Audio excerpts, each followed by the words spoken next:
La dignidad del hombre y la ley.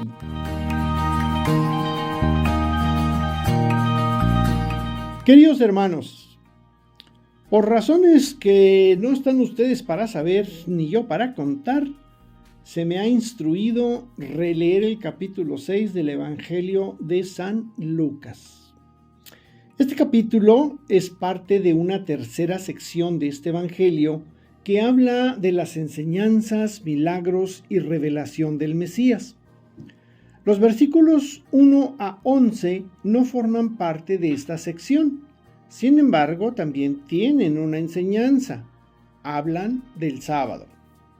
Un precepto de la ley judía que decía que como Dios había descansado de la creación el séptimo día después de haberla terminado, así también el hombre debía descansar de todas sus faenas ese mismo día para honrar el Señor.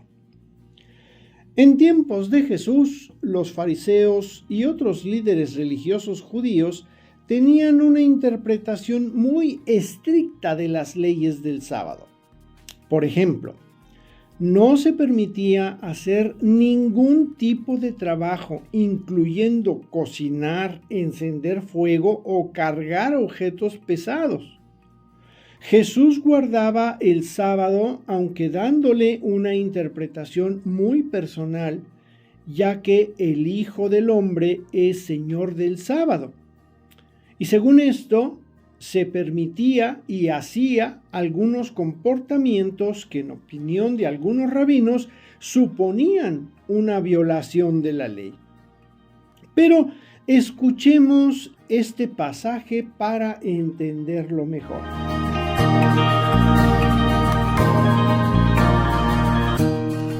Un sábado, Jesús atravesaba por unos sembrados. Sus discípulos arrancaban las espigas y frotándolas entre las manos se comían los granos. Algunos fariseos les preguntaron, ¿por qué hacen lo que no está permitido hacer en sábado?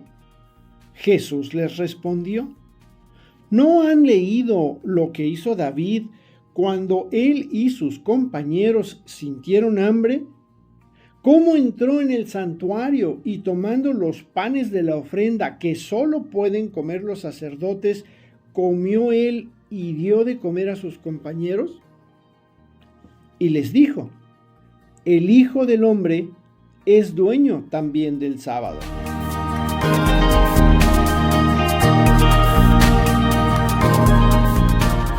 Cuando uno hace relecturas de textos que ya ha escuchado en el pasado, con ganas de descubrir algo nuevo, siempre hay tela de donde cortar. Es lo fascinante de la Biblia. En este caso, Jesús y sus discípulos se están desplazando de un lugar a otro, lo que nos habla de la naturaleza de la misión. Constante movimiento para llevar la buena nueva a la mayor cantidad de lugares posible. Iban a pie, cosa bastante común en aquella época. Quizá podrían haber cabalgado, pero pues sería difícil imaginarlos montados y arrancando las espigas. Bueno, este segundo dato nos habla de otro detalle. Tenían hambre. No es que dijeran, vamos a tal lugar y por ahí en el camino nos detenemos en una tiendita o llegamos a un restaurante. No. Era la comida supeditada al trabajo. Ahora sí que como luego dicen, os comeré donde me agarre el hambre. Y así de entrada ya sacamos dos lecciones. Una, constante movimiento. No te quedes estático y no te duermas en tus laureles. Y dos, uno tiene que comer para vivir, pero no vivir para comer. Por encima de la comida está la vida. No te pongas tan exigente con la comida. Lo valioso es hacerlo importante. Y hay muchas cosas más importantes que comer. Un buen pan es suficiente para saciar el hambre. Enseguida aparecen en escena unos fariseos. Es un dato curioso. ¿Cómo es que aparecen estos personajes ahí? Bueno, podríamos pensar que como andaban buscando cómo inculpar a Jesús, pues tenían gente constantemente siguiéndolo.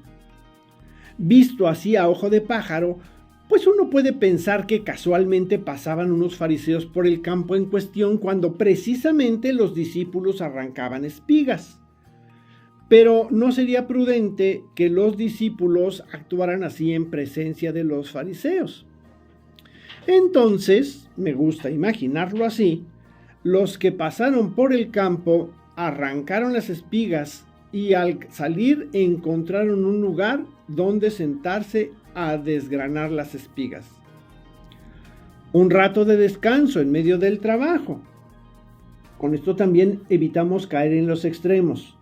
Ni todo trabajo, ni todo comida y descanso. Jesús siempre busca el equilibrio. Bueno, pues este espacio de solaz dio tiempo a los espías que fueran con los fariseos, les contaran lo sucedido, llevarlos al lugar para que increparan a Jesús y sus seguidores. Comenté ligeramente lo relativo al sábado, lo cual los fariseos llevan hasta el extremo. No se puede cegar, ni para comer. Solo aquello que librara a una persona de la muerte, y no se estaban muriendo de hambre precisamente, podía realizarse. Esto me recuerda una anécdota familiar. Cierto día, mi abuela materna fue invitada a comer a casa de mi abuela paterna. Durante la comida, a mi abuela materna se le atoró algo de comida en la garganta y empezó a toser. Para que se le pasara el acceso de tos, tomó una jarra de agua que estaba sobre la mesa, se sirvió en un vaso y se tomó el agua. No pasó a mayores, pasó la tos. Sin embargo, mi otra abuela, que vio toda la escena, dijo: hay personas sin educación que no saben que primero se sirve agua a los demás y al último su propio vaso. No importaba si la otra abuela se hubiera ahogado, había que cumplir con la cortesía y la urbanidad a costa de la propia vida si era preciso. ¿Cuántas veces no actuamos como los fariseos tratando de encontrar lo malo, lo incorrecto, lo torcido? Y no precisamente para corregir, sino con toda la intención de evidenciar al otro. Esta es la actitud que debemos tomar en cuenta para no caer en ella. Es esta actitud la que Jesús critica en los fariseos, y por ello les recuerda a David, cuya falta pudiéramos decir que fue más grave, pues comió de lo que solo los sacerdotes podían comer, y no solo él, sino que dio a sus compañeros también. ¿Y el motivo? El mismo: hambre. Hay ocasiones en que somos, como dicen, más papistas que el Papa. Y queremos que la ley, hoy podríamos traducir esto como normas litúrgicas, cumplimiento de los mandamientos, etc., se hagan en forma exacta, descuidando lo esencial que Cristo resalta en su respuesta. Lo esencial es el ser humano, su dignidad, su salud, su bienestar. Nos dice la Biblia de la Iglesia en América: lo que acaba de hacer Jesús es, para los maestros de la ley, una violación de lo mandado en el Antiguo Testamento. Y esa falta merece, oiga usted esto, la pena de muerte. En cambio, el Dios de Jesucristo es Dios de la vida, que garantiza con su voluntad la vida y dignidad del ser humano, no su destrucción. Y esto aplica no solo en el ámbito religioso, sino al de todos los días, como es el caso de la escena que nos ocupa. Hay que cumplir la ley, sí, no lo niego, pero tampoco tenemos que ser inflexibles. Las leyes se inventaron para normar el bien común, no para sacar ventaja, ni para ser injusto, sino al contrario.